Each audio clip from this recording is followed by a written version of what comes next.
Hello and good morning, everyone, and welcome to today's insightful panel discussion organized by Innovation, Research and Entrepreneurship team of GIBS B School, Bangalore. My name is Aline Garketa, the student representative of my renowned institution pursuing MBA second year. I am obliged to introduce the esteemed members of today's panel discussion. Our first panelist is Ms. Nazia Sultana, who is a leading consultant,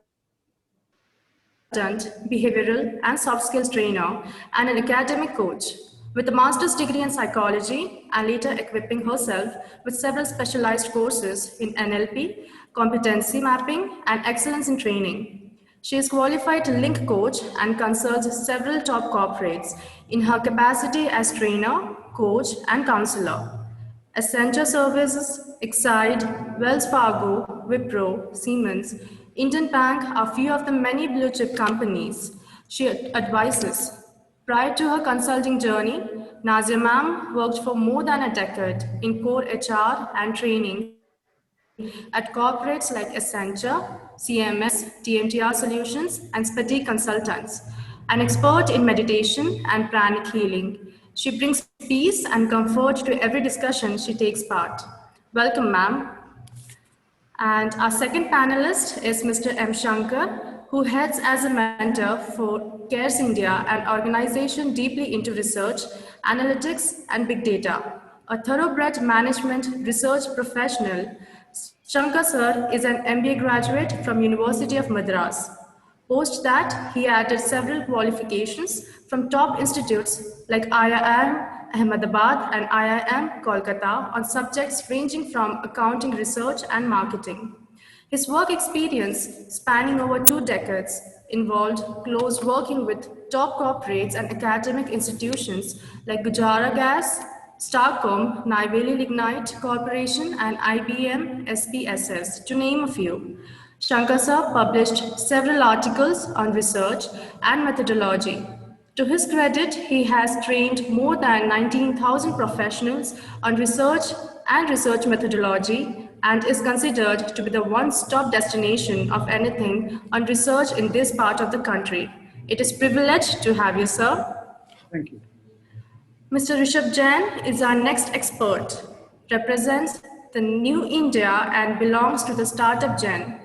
In the last 10 years of his work life, he led several projects in the startup, education, and youth development space, from spreading financial literacy to over 12,000 students to conducting startup boot camps for 2,800 students and 170 colleges. As a part of his startup journey, he has built Envisage Global from scratch to $1 million in revenue with zero capital invested. A company which focuses on providing editors and curated travel in association with leading universities from 15 plus countries across the globe. His work and recognition has been loud and impactful globally. Several leading organizations has acknowledged him, including the Indian Express, Their World, a World at School initiative, and several universities inviting him to inspire their students. He is currently the CEO and curator of Envisage Global, director and CEO of EWOL Unilever Private Limited, member of Harvard Business Advisory Council and HBR Ascent Select Member, a certified competent communicator from Toastmasters International, former Global Youth Ambassador, Their World. His campaign, Say No to Dad's Money, received several accolades from media. Thank you, sir, for joining us today. Our fourth panelist is Mr. Hari Prakash Karchela, and he is our own senior director at GIBS Business School. After a long innings of over 34 years in corporate, where he led successful marketing, sales, HR, and logistic teams, he headed towards academics, his passion. During his stints with corporates like MRF, CEAT, Tata Motors, and Valvoline Cummins, he received several recognitions, including receiving awards of excellence from Sri Ratan Tata Sir for 3 consecutive years. He's credited for being the brain behind the exciting marketing programs like Seat Cricket Rating, IPL Foray of Valvoline, and signing off Virat Kohli as brand ambassador. An eternal learner, a natural speaker and sportsperson, Hari Sir is active in veteran tennis and squash circuit and helps Indian juniors and mentors. Welcome, sir, to the panel. Thank you so much, Ayn. And last but not the least is our moderator for today, Mr. Shivam, who is a digital marketing professional, an expert in brand communication, market research, and brand upliftment strategies. He enjoys working with top international brands across different industries. During his stint with Cognizant as subject matter expert for Google Ads, he worked closely with brands from Australia, New Zealand, UK, and US. He also doubles up as an announcer of All India Radio. And it is time I say thanks to all the participants and panelists once again and leave the screen to Mr. Shivam. Thank you. Thank you, Eileen, for such a wonderful introduction of all the panelists that have joined us today. I think as you said that we have come here together to discuss about the major topic of discussion for today's management education or the corporate side of management as well. It's basically the innovative solutions that we bring out through the research that we do and the startup India scene, or maybe on the international level as well. So that's the entrepreneurial theme for which we are here today. So, all the panelists here, they have worked in the same field for a long time. And this was very new to me when I was like checking out the YouTube channels and even the social media, that the three pillars, IRA, innovation, research, and entrepreneurship, are being the focus of the education sector now. And I've heard about the GIBS has opened up, the first IRE school basically for their management students. So I think that's a wonderful step that the institute has taken towards the management education. And Hari sir, my first direct question to you would be like, what is this school about? And can you give the broader picture of IRE at GIBS for the students? Yeah, well, Shivam, thanks. And to start, how it all started. I think the think tank at GIBS was really working overtime during the last academic year and came out with one thought that there should be a very exclusive offer to the management students, considering the ecosystem that we are in, where startups are the buzzwords, and entrepreneurship is something that each and every management school is actually nurturing. But then we can't leave it at a lip service. So that's how I think the IRE society was formed last year, but it took full shape this year when the academic session, and during the COVID times, there was a lot of brainstorming that was done.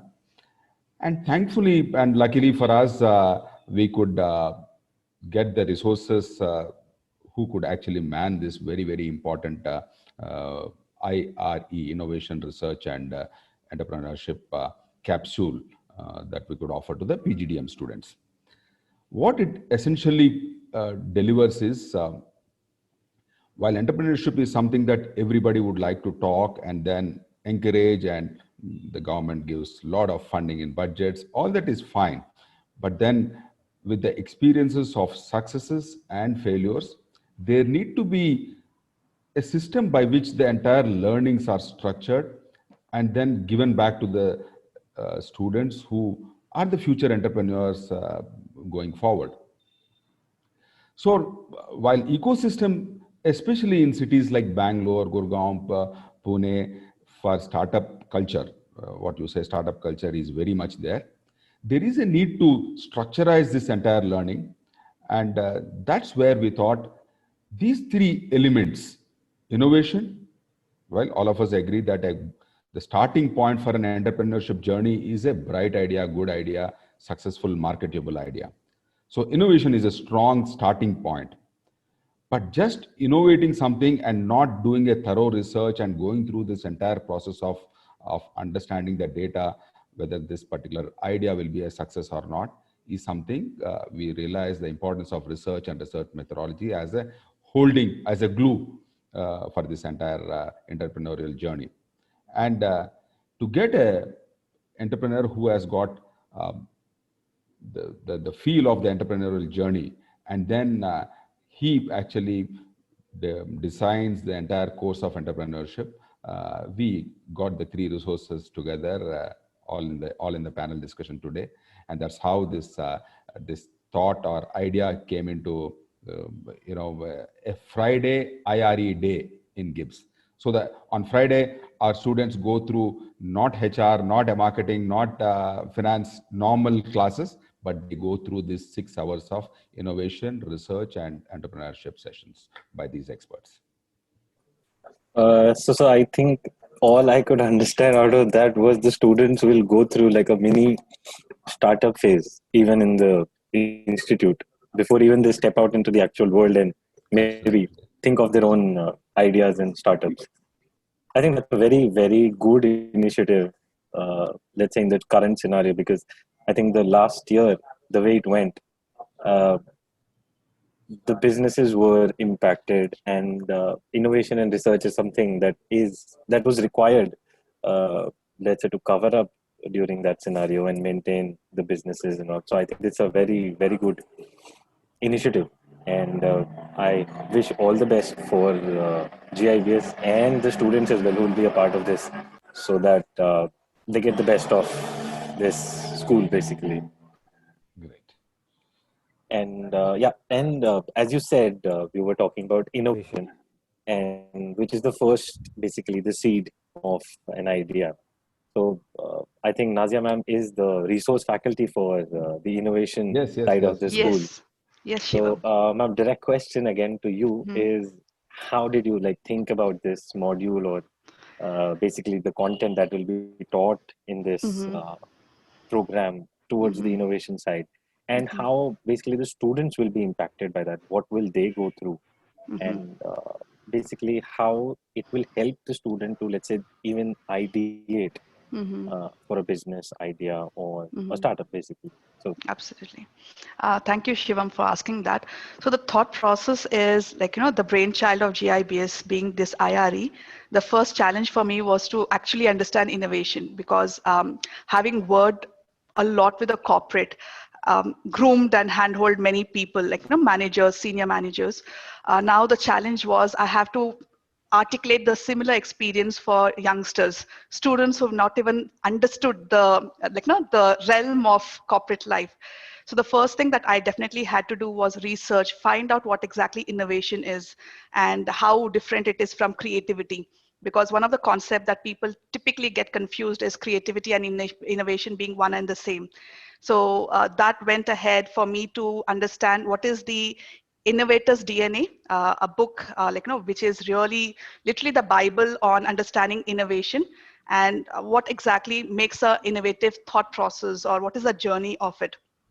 Then, using my experience working with so many corporates like Accenture, Siemens, SAP, so what I did was I tried to figure out what are the actual real life innovative ideas that these clients of mine go through, and then figure out what is the best possible scenario that we can provide to the students, that wherein they are able to understand what exactly corporates go through on a day-to-day basis, and try to come up with innovative ideas. It can be as simple as a change in a already existing idea, or coming up with their own fabulous idea. So the thought process was just make them start thinking, be very curious, come up with as many ideas as possible, and then try to figure out whether it is logistically possible for them to make it into a real life entrepreneurship journey as such. So the journey has been for me, first of all, to learn about innovation, figure out what the corporate requires, what the world requires, and then help the students figure out. So the content, the impact has been, we've been doing design thinking. We have been using the Six Thinking Hats by Edward de Bono. So the students are exploring much beyond the typical books that they do at GI, like any management student. So they are exploring the reality of the corporate life. Great. I think your experience will be the best one to guide the students towards innovation, because you've gone through that phase. So Yeah. I hope, I mean, that will help them actually in the sessions that you'll have basically to get through that. And Yes. I think you said correctly that these students Yeah, who've just not to entered ju- into the just to add a few points to what Nazia ma'am has told. Shivam, what happens is, in Nazia ma'am's class, sometimes we don't see the students in the class. They're all out in the garden, sitting in the grass, and then they're running around and doing some exercise. So all a part of an innovation journey, I suppose. And then there is so much of energy that is built in these 2 hour sessions, 2, 3 hours of innovation classes that happens. great, great, So great. just like Hari sir shared, Shiv, I'm sorry to interrupt, is none of my classes are PPT driven. Obviously, the concepts are very important for them to understand, but it's very activity driven, and 90% of the talk is done by the students. So it's a very exciting journey. I think the students can vouch for that. Yeah, I can vouch for 100% attendance for your sessions, since the students will be allowed to talk more. absolutely. Yeah. Well, perfectly, perfectly. I think innovation is something that you answered very beautifully, and how the students would go on to this session. The second pillar, let me go to research now, because I think research is something, it requires time and depth in a person to get into that and bring out something in an analysis out of the research as well. So I think Shankar sir is taking up the research section of the IRE school. So, sir, a question to you on terms of the second pillar. Let's say, how would you go about imparting this topic to the students, and how has your experience been teaching about research to, let's say, even professionals or students that you've taught in your experience? It's a good question. Okay, because I personally feel teaching research to student is very challenging because the fundamental of or very premises of management education, they never has got a thought of bringing the a student as a researcher, a student as a manager only at the maximum level. Now people think it has to be extended to entrepreneur also. That's a really a great move from Nation Initiative also.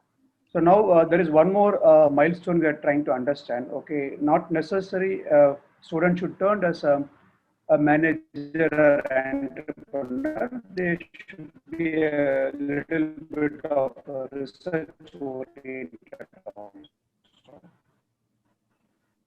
Because research is Shankar liberates sir, your voice business. That seems is to how be we have seen many cracking. times, whether it's Elon Musk or any people things. Am I audible now? Yeah, it's better, Yes, Am I better. audible? yes, better, yes. Am I audible? Yeah. Okay. So taking the student converting to what most of the institution is doing. In a GIPS, we are trying to do some extent how to take a student from manager level to entrepreneur level and also research level. So teaching research to a student is really challenging. We are trying to do our best, okay, because it is not what we are teaching is not important, or what they are understanding is more important, and where they are going to use it is more important. Some GIPS and other people, I hope we have to do a good job. Right. So I think obviously the course, the program, obviously provides the students the tools that they have to use in their real and the corporate life, but they also need to know how to use those tools as well. So I Yeah, think and the point, I think we missed a bit of an audio of Shankar sir, but I think the most relevant point there probably, Shivam, is management courses always looked at students as future managers. Future managers need to have a research bent of mind also, is a thinking that we wanted to actually develop among students, because without a thorough research, all these ideas and all might not be nicely weighed ideas. So that's the impact that research can bring to this entire entrepreneurial journey. And no other person better than Shankar sir to do that piece of IRE for us. Absolutely. I think JIBS would be very lucky to have Shankar sir taking the research section of the IRE school. All right, then I think there's one question. So Rishabh sir has been listening to our conversation. So my next question would be to him. And so, yeah, I mean, Rishabh sir, you've seen everything in terms of an entrepreneur, the successes, the challenges, the ups and downs that every entrepreneur faces. So let's say, how is your approach in teaching entrepreneurship? Because I personally feel that every person has a different, thinking and way of, let's say, if they even want to go into a startup, every person has their own ways to proceed with the business or their startups. But so for you to bring all those minds at once and teach them in a B school specifically, so how is that? How is that for you? And anything specific? So I also was going through your profile as well. So you've been a global teacher in terms of entrepreneurship as well. So did you face any challenge in the Indian side of it, or any different approach that you took for the Indian startup students, basically? Sure, sure. So, Shivam, I must, commend you for very beautifully putting it across that there are several minds in the classroom. Several learning. I mean, capacities of being able to perceive things, and different angles is where they come from. So as a speaker, all the three different departments, IRE, it is definitely a prime objective to ensure the end user or the one who's able to, the one who's going to perceive this concept which we're going to train is able to stay aligned with the objective and key result of what we had to train has to be met. So that is possible by understanding what the subject is, which we are trying to focus on, which is entrepreneurship. And entrepreneurship is something which you learn only by doing, right? There is no set playbook which says that, okay, this is step 1 and to step 10, which will definitely get you there.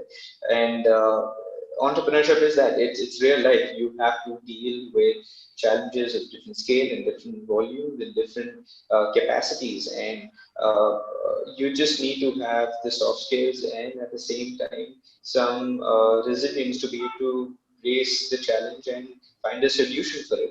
So how do we train this? Directly getting to your question, how do we train these students from different capacities and different geographies is simple. We try getting a framework. How we do this in these classrooms here is that we get a framework. We spend the first few minutes teaching these frameworks to our students, these concepts, which has worked and something which works for us in real life. And we challenge and push these students to really solve them either in the class or throughout the week by having these weekly sprints with their teams and coming up with solutions. You won't believe we had gone about, so learning can be from anywhere. You can talk to people and learn. You can study books. You can read books. You can go about watching YouTube videos, which is where most of the learning is happening. In fact, there's a statistic which says that a big chunk and percentage of Netflix users are using Netflix for educational purposes, and that was surprising. That we thought as a perspective, we thought that Netflix was something for just pure entertainment purposes, but people are also watching it for educational purposes. So learning can be in any form. So keeping that in mind, we've gone about decoding Naval Ravikant, a highly respected entrepreneur and VC from the Silicon Valley. We decoded his tweet storm in the class by going by each and every tweet of his, which is filled with intense wisdom around startup ecosystem. And such real life situations is what we go about bringing about in these classrooms, so that students can learn this in real-time basis and ensure that they can use it with their own ideas, which they're working and trying to solve currently with their teams.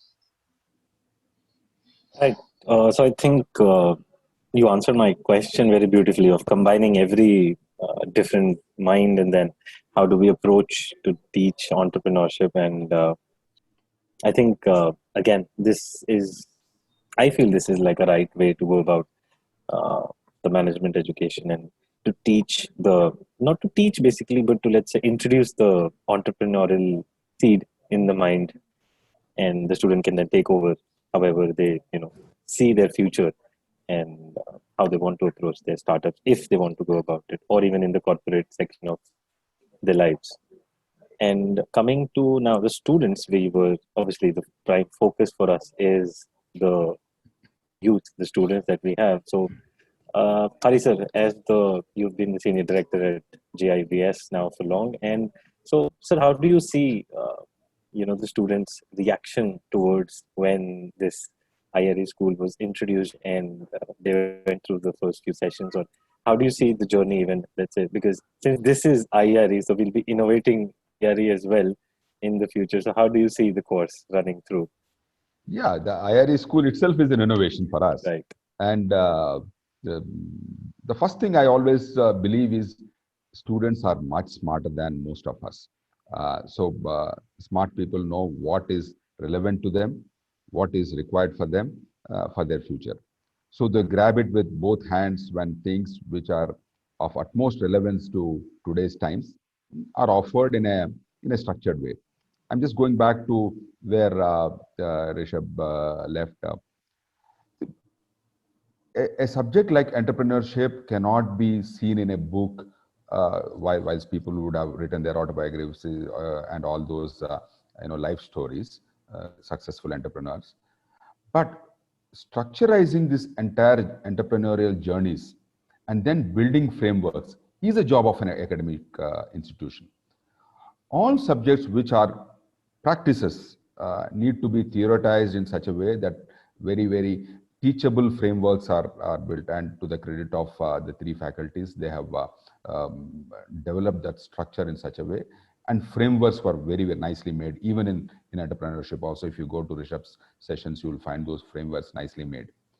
So the students' response to such frameworks will not be like, again, I'm bored with 2 hours of theory is not the response. When there is a lot of activities happening in terms of exercises, case studies, and then real-time stories are told and perspectives are discussed.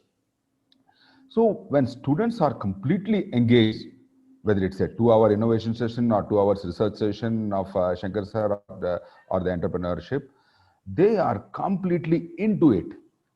6 hours of high involvement sessions actually bring out the best in the students. And then they just don't know how the Friday has passed, and then they're ready for the weekend. That's another interesting part. But what is encouraging for our management at GIBS is this particular course actually caught on with the students so well. In fact, the time they invest on working on the case studies, working on the exercises given by the faculties has been very, very encouraging. And from what we hear from the faculties also, that their response and presentations and improvement in the few months that this IRE school has started and taken off has been really, really commendable. All in all, we believe that we are offering something to students that they get a feeling that they are creating something as they go through the learning. See, the very important thing for students, which gives them a great sense of satisfaction, is during the process of learning, they are also creating an idea, creating a marketable solution, is something which will give them a good high. And I think they are probably experiencing that small highs during these sessions. And no wonder this Friday IRE school is probably the most awaited sessions for students during the weekdays. So I think I can totally agree. Friday is the most weighted day for the week, and obviously on Friday the students will get to be into these kind of sessions. So I think this will be really wonderful for them. And in the meanwhile, while you were talking about IRE, I also did some research right now, and I think this. I mean, I've not seen any other B school that I could find offering this kind of a program. So I think this is a very unique and a innovative idea again Yes. for students to be here at GIBS and be a part of this. It's completely GIBS brainchild innovation, and we don't claim that we have actually mastered it. We are on a good journey of improving it and making it better batch to batch. Absolutely, sir. And even though this discussion would continue and the school would go, but still my best wishes again for the students and the faculties who will be taking this forward at GIBS. And again, as you were saying, about this whole process. So coming to the research side of it, obviously me being a digital marketer, I do a lot of research in terms of brands, in terms of platforms, advertisements, everything. So there are certain tools and there are certain softwares, let's say, which help me in my research. So since Shankar sir takes care of the research, so sir, a question to you is, how do you take care of this understanding of the softwares, and if you could give us examples of few of the softwares that students will be using through the research, and how it is important as well for the students to understand the tool, how to use it, and how it can help them to be successful, let's say, researchers or even entrepreneurs. Yeah, in terms of software, okay. So before proceeding of software is we more focusing on a concepts and theoretical input of the subject. Further, to execute this conceptual input or to make it into tangible, we are using some software. In the initial cases, we are using Excel because Excel is like a kind of water for everyone in the corporate world. And everyone has to use Excel one way or other way. So just for operation's sake, we have been training the students in Excel. But when come to research, we already moved out of SPSS because SPSS is a little bit of very old software, and it is a proprietorship also. So we just come out of that, and we are using open source where industry demands more like R and Python. But the first few semester or first 2 semester, we plan to use Jamovi and Jazz, which is open source and is very easy to use, just kind of drag and drop for the purpose of project. But further, maybe in the 3rd or 4th semester, we have planned to use R and Python, where open source and everybody can access it. Employability level is very high. And also, if somebody want to start analytical business as their firm, immediately they can start with the help of R and Python because it is open source. So that is the reason we are using, we already migrated from commercial software to open source, and even industry also doing the same. So we are very much matching with the requirement of industry. All right. Thank you so much, sir, for that answer and giving me certain softwares to look about in my free time to let's do some research. And Shankar sir will definitely help you.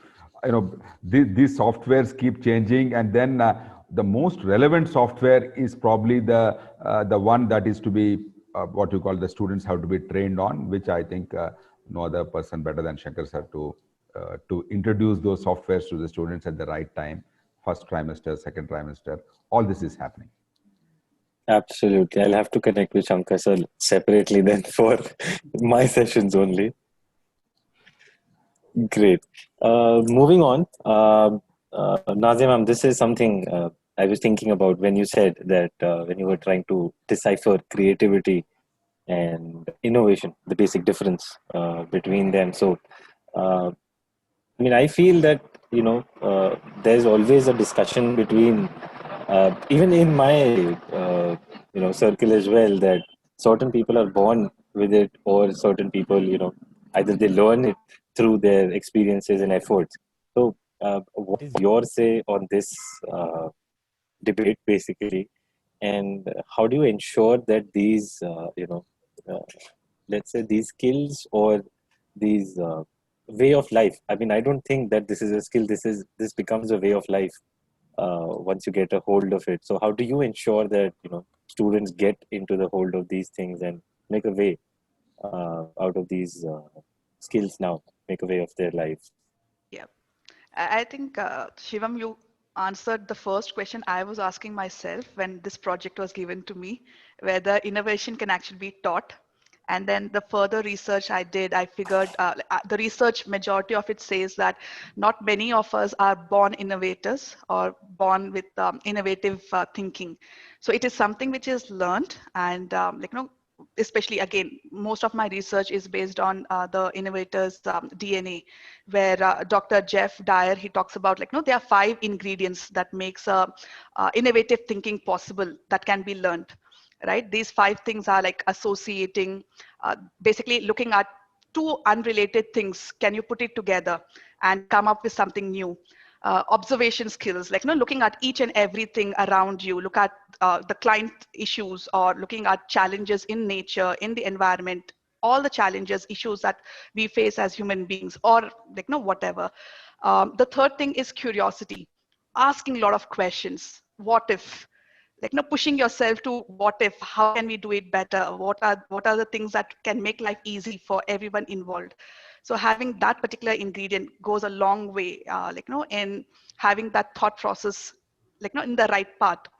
The fourth one being experimenting, taking risk, not just experiment and never give up. That's very important. And networking, which definitely helps. That's where entrepreneurship also comes into picture, wherein you try to have this innovative idea and you try to network with different people with different perspective, different thought process, and then you're able to understand their perceptions and their biases or whatever, and come up with a idea or a ideation process that will help you to come up with a beautiful solution. So all these 5, associating, observing, questioning, experimenting, and networking, these are skills that you learn over a period of time. And that's the reason I said in my class, in innovation classes that we have, I'm not the person who's leading up front. The students have to be so curious. There's nothing called any silly question or dumb question. They have to experiment. They have to fail in order to learn. So the only thing which I can say is, apart from these 5 ingredients that Dr. Dyer shared, one more thing the students have to have is that zeal to be curious and be like a sponge, absorb, absorb, absorb. And I think with all the activities that we do, it goes a long way to make it into a lifestyle later on. So I think once you come out of the innovation class, and I'm sure the other faculties in GIBS will say that students are way too curious, and they also test the faculties themselves. So it's Sure, a sure. very good indicator. Yeah. So all in all, I can say that during your sessions or even during the IRE sessions, curiosity won't kill the cat. It will make it Absolutely not. successful. Yes, absolutely. Perfect. Perfect. I think that's something very good news for the students who are, even listening to this webinar. So I see almost somewhere around 270 odd students who are a part of this webinar now, and I hope they're listening to this, and I hope some impact. Maybe this will add something to their lives as well. And And yes, just to add on, Shivam, sorry, I'm interrupting. The traditional education has always asked us to listen. Now, I think with the modern generation, it's time to ask questions and try to figure out solutions for those impossible problems. I think a direct statement from me would be to the students to just join Yeah. GIPS and get into the IRE sessions directly and start their curious sessions. All right. I think this was one wonderful side of the sessions that we were discussing. Again, coming to the other side of it about entrepreneurship. So, I mean, I am not an entrepreneur though, but I still follow a lot of entrepreneurs and a lot of entrepreneurial stories. And I've seen some successes and I read about some failures as well. So that actually brings another question to Rishabh sir, because he takes care of the entrepreneurial side of it. So, Rishabh, sir, one direct question to you about the successes and the failures entrepreneurs go through is, let's say, what are the must-haves, or what are the, let's say, do-nots for an entrepreneurial mind? So, if you could throw some light on basis on your experience about entrepreneurship, so I think that would clear some things for the students who are listening to us. Sure, Shivam. So, if we have to categorize your question into two parts, which is must-haves and must-not-haves, in terms of must-haves towards whatever, in terms of the success or failures, the path of entrepreneurship, that is, one needs to have hunger, right? And also agility at the speed of thought, as Bill Gates beautifully expresses it. That there is something called as China speed. I'm not sure if you've heard of this, but the thing in China is as such where if they've discussed about it today, in the next 24 hours, it's up executed. And that's what makes them so ahead of several economies and several people in the same age group and same industries. They're just very quick at execution. They're very analytical in terms of their decision making. Of course, they use, a lot of their decisions are based on research, and also their innovative solutions are also uh, uh, are designed based on teamwork and ensuring that the speed is not compromised. Just because we think that we have to come up with something great which can be built in a massive manner, we think that we have to spend a lot of time. It's not necessary, right? And we also need to learn to value perspective as we grow, right? India is a beautiful economy to get started with, right? People from the north will think differently from the way we think in the south, and we are blessed with such diversity. And if we can start working in teams with people from different geographies, not just from India, but from across the world, and India could be a beautiful, launch pad for you to get started with in terms of having a team of diversity and not people with the same like-minded, I would say, the similar backgrounds. This will help you to tackle some challenges which you may have never seen in terms of a different angle. And so that is definitely a must-have. And finally, resilience, because life and this path is going to throw you a lot of challenges, which is bound to come, because you're trying to solve such large problems. And when you go through that, you need to be resilient. You need to be able to take on these challenges. You need to survive for the day and for the week, for your company and for the year, and ensure that you hang on and hang on long enough with a team to solve those problems. And going to the must not haves, thinking that sky is the limit, which we just discussed in today's session, is that the thought for the day is sky is not the limit. It is your imagination. Your imagination is your limit, because sky is the limit. That very statement is just a figment of our imagination, which we've carved out, stating that this is where we've set our possibilities to.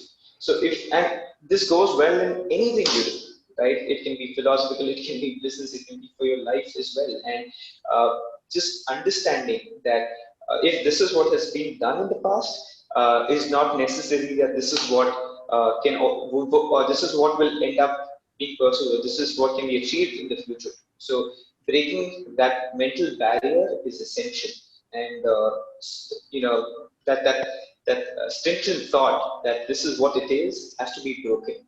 And finally, working solo. A lot of people think working solo is the best. I'm the best. I'm an A grader. I can do things. It is right, but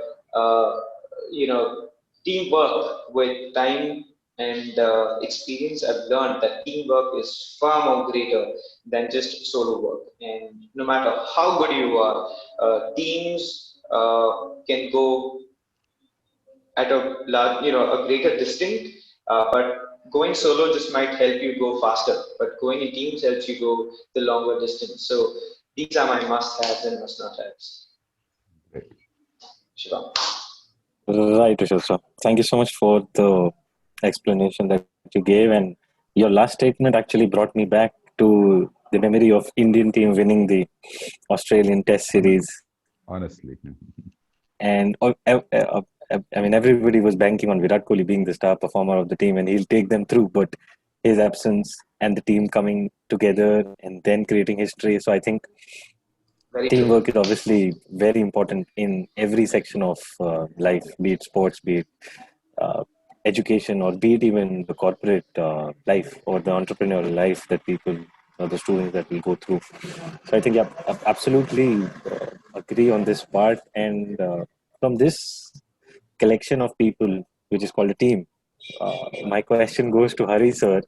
And so I think your smile would have been a little worried while you were bringing along this whole idea of IRE and how would you conceptualize it and materialize it, and then bringing these three wonderful high-profile panelists that we have here combined as a team working on the IRA. So how is that experience for you? And in the future, are we expecting some more unique schools that GIMS might, offer students as well? Yeah. Now we are really smiling. And thanks to the terrific trio of Nazia ma'am, Shankar sir, and Rishabh sir, um, we were. I would consider that we were fortunate to get this trio together. And see, as Rishabh very nicely said, that at the end of it, it's a teamwork. However good the concept is, the execution in terms of course creation, content creation, all has to be done with a lot of commitment and working together, which these three, whom we call the terrific trio, have done. And it required a lot of hours of sitting together, Zoom calls. Mind you, those were the COVID times. They kept on engaging themselves on Zoom. The only thing from Gibbs we could only do is give a brief that this is what we have in our mind to offer to students, and Zoom. After that, they kept connecting on those calls, and kept sending mails to everybody. So again, when it comes to creating something unique as IRE school, you need a lot of number of hours of work and deep study, and then what is relevant to students has to be nicely pruned down. Like for example, the subject of research is such a vast and deep subject, and Shankar sir took hours and time, I mean, several discussions as to how to prune it down to a student level. Students again come from different backgrounds, making them tailor-made for them is something a great, what you call, creation. I don't say that today we have perfected this particular IRE school or any course for that matter. We are in the business of learning, and learning is something that it's never ending. So we need to improvise and get better as we get to the next year. But touch wood, at the end of the first semester, and as we are in the third trimester, we are quite happy with the offer that we gave to the students. Glad to know that, sir. Now you're smiling perfectly when the school is ongoing and hoping to do well and further innovate as well as we go along for the next few years as well. And I think working with different people, that's a part of a team. And now let me go to the team members who are actually a part of the founding of the IRE school. So, Nazima, another question to you is, since you're working now with two other seasoned people in their own field of expertise, so and you've obviously worked with a lot of corporates and also been associated with a lot of foreign universities as well. So, how is it working along with the two experts that we have from the different domains and uh, carrying out or creating this wonderful product, IRE? I think the classic example is Cristiano Ronaldo versus Messi. who is the better footballer or the famous player. And most people will always say Messi because he's a great player, a team player, and has a lot of team contribution that happens. So I think working with both Rishabh and Shankar sir has been a great experience, because my forte is experiential learning, helping students experience the entire learning by themselves, figuring things out. And I always say learning is like an onion, unpeel. You learn every time you unpeel a layer, it becomes A different easier. layer comes up. Absolutely. And Rishabh's the being the entrepreneur that he is, bringing that the journey that he has gone through, and he's helping the students go through each and every day. And obviously innovation without Shankar sir's research makes no sense. Whether the product or the service or the solution is feasible or not, it is Shankar sir's field of expertise that helps the students figure things out.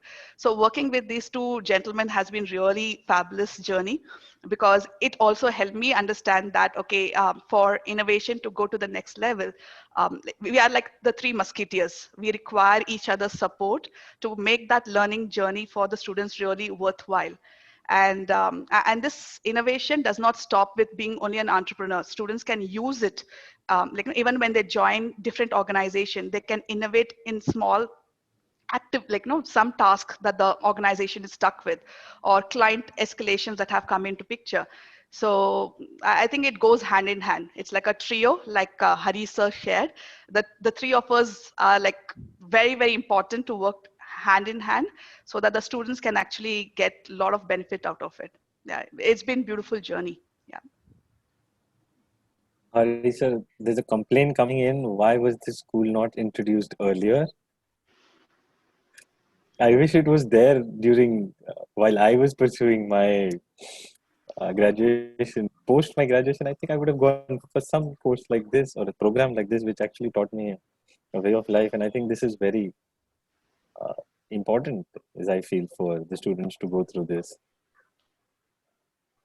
Yeah, I think it's a wonderful. Again, the proof of the pudding is, the students keep giving this feedback that this is something which is really, really useful for them, and that gives us a great sense of satisfaction.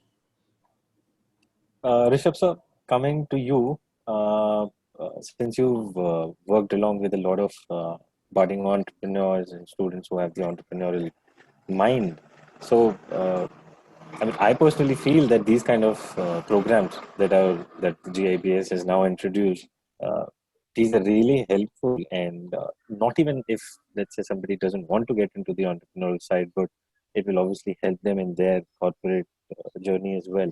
So, do you also wish that IRE should have launched a year back, or maybe prior to that? And how do you think that these programs are beneficial for the students who go through these?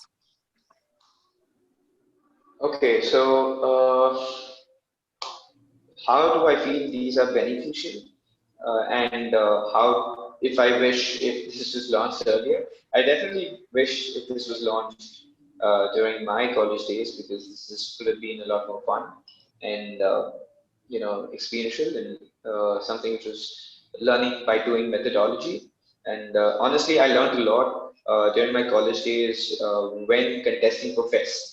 Right, that's when you have some simulated experiences. And taking inspiration from events like these in my life, and the Commonwealth Youth Leadership Training Program, which had people from across the world coming at one particular time every single day over Zoom, not Zoom, but Zoom kind of software-based calls back in 2012 or in 11, when this was not even a trend. And seeing how we can go about how they had gone about simulating these experiences into real life situations is what I believe got the best out of me during my training days, and this is what we would want to integrate in our training programs out here. And I strongly believe that training programs or sessions like these, which are so focused on activity-based learning or action-based learning, is the need of the hour, and something which our students can definitely take away in greater depth and depth. I think I could agree with you 100%, even more than that. on the need for these kind of programs based on the current, the modern world, the way it's going and going and going. Uh, Another question that just popped up is about the research, and there's a lot of talk about data, information, and research these days. Everywhere you go, there's some data, there's some information there, and obviously these data, these information, they help us in getting the, let's say, the edge, or even in a corporate life or a corporate lifestyle.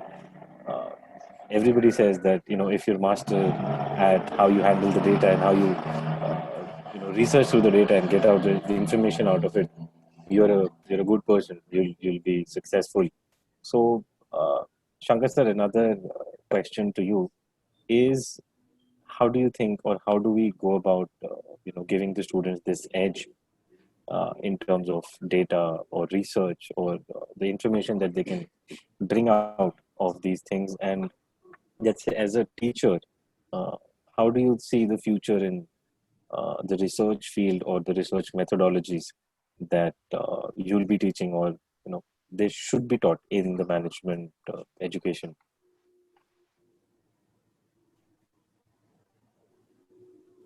Even current scenario also, research and analytics become a kind of big traction in the industries. One thing is anybody who want to get into research or analytics, the fundas come from statistics. And so a student has to understand the basics of statistics, and further they have to move that. And in industry, when you taking what we are teaching here and what people are going to implement in industry, sometimes it is not very straightforward. So that is real challenging. So in future, we have to ensure that there is something called cloud computing and analytical in terms of capstone project. If all the things are put it together as one kind of product, that really take a student to the straight away they can land in a industry and they can start work straight away from the day one. But as of now, this kind of cloud computing or a capstone project, this yet to be has to be done in most of the institutions. We hope in GABS they may do in coming days, and it will take the student to next level in a great height.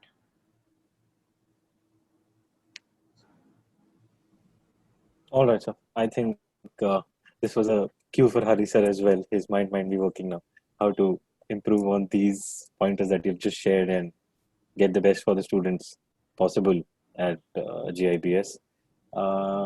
I think we're almost over time, but still, I feel that this was a very, very insightful and an interesting session that we had on the three pillars: IRE, innovation, research, and entrepreneurship.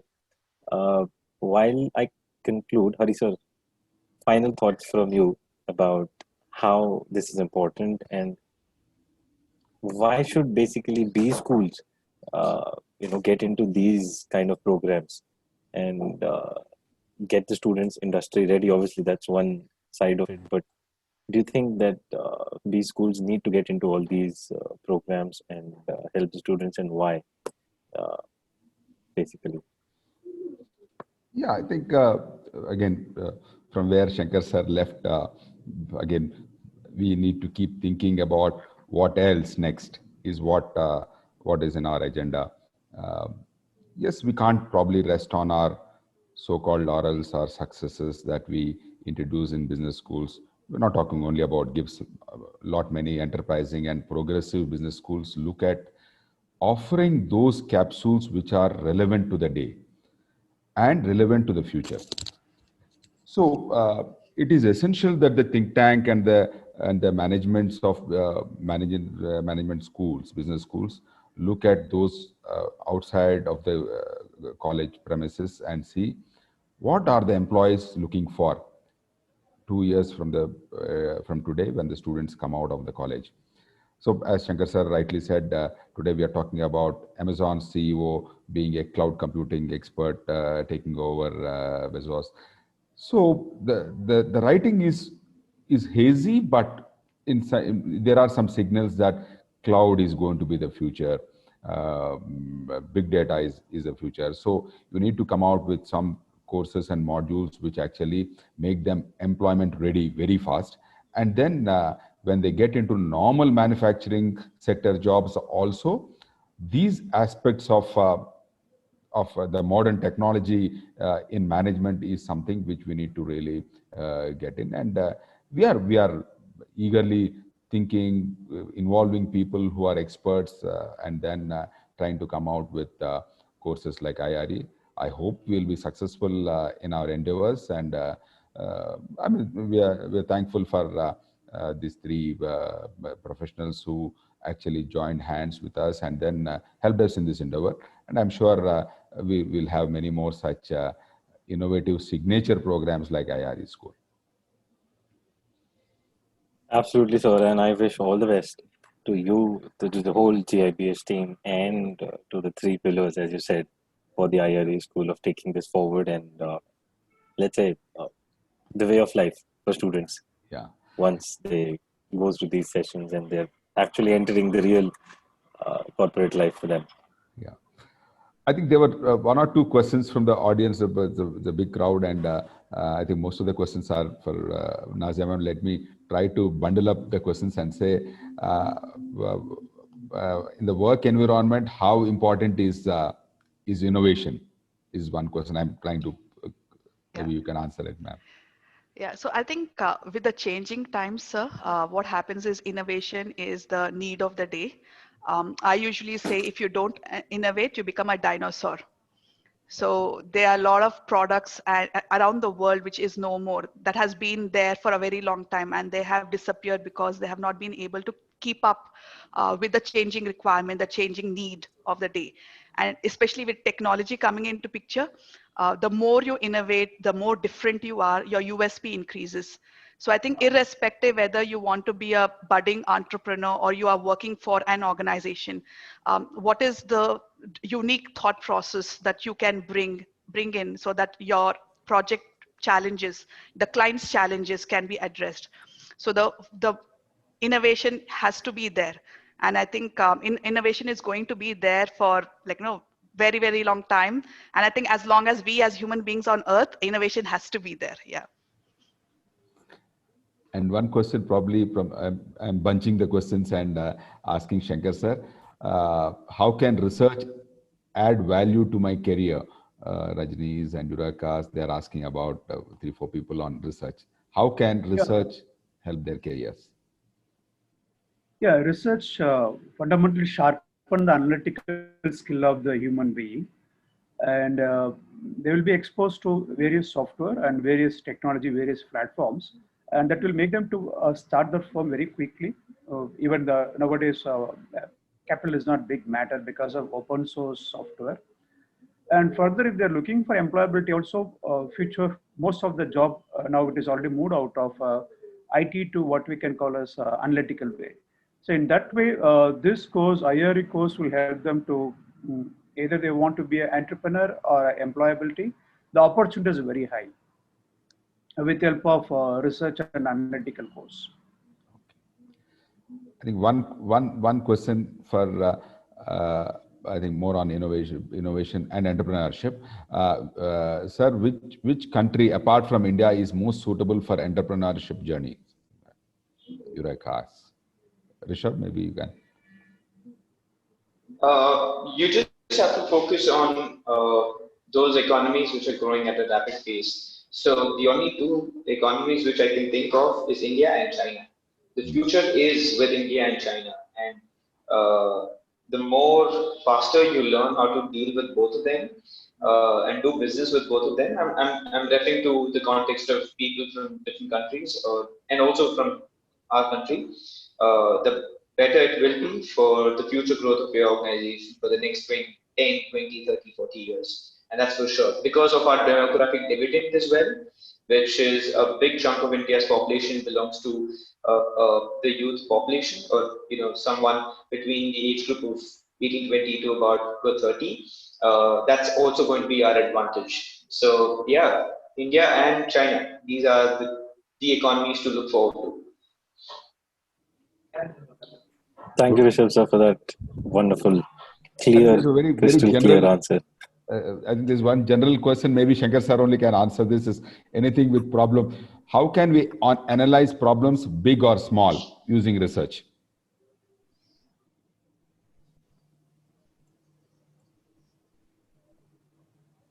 See, problem is big or small. Okay. See, it is only the market should decide whether the problem is big or small. We may start with one problem, assuming that's a very small problem. But when you go to market, that is not a small problem. That's a very big problem, and vice versa also. So at the end of the day, market should drive the things, and whatever we are doing is not big important. What market going to accept us is more important, and what market going to label it, and what market going to bet on that is more important. That will decide whether it's a big or small. And problem solving obviously has got a process to follow, and then there are methods. Yeah, it's a process. Yeah. I hope it is answered Gupta's question. Well, Absolutely. Harisa, just one last question that we can take. I think this is a very wonderful question. Student Dipali has asked, how can she evaluate her innovation strategies at the beginning?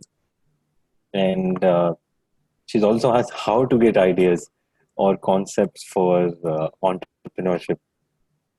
Nadia ma'am, will you take that? I think this is a question that has all the three ingredients, for me to answer.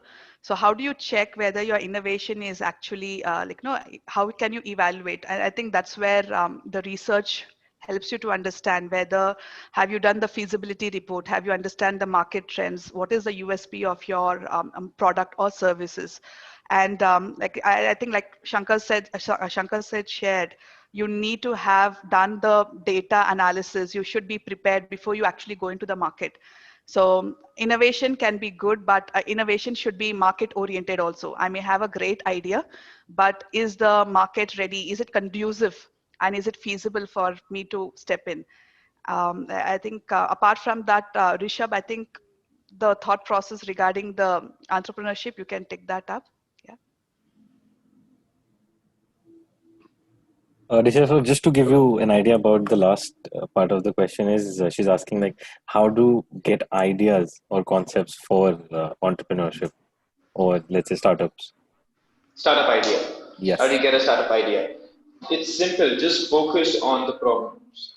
Chase the problems. Understand. Talk to people. Figure out the behavioral challenges which people face with existing problems, or just pick any problem which you see that, or if you just want to focus on the digitization of it, just pick any problem which or any solution which is currently traditional and see how you can make it 10x better, cheaper, efficient, faster, and that there you go. That's your solution. In any industry.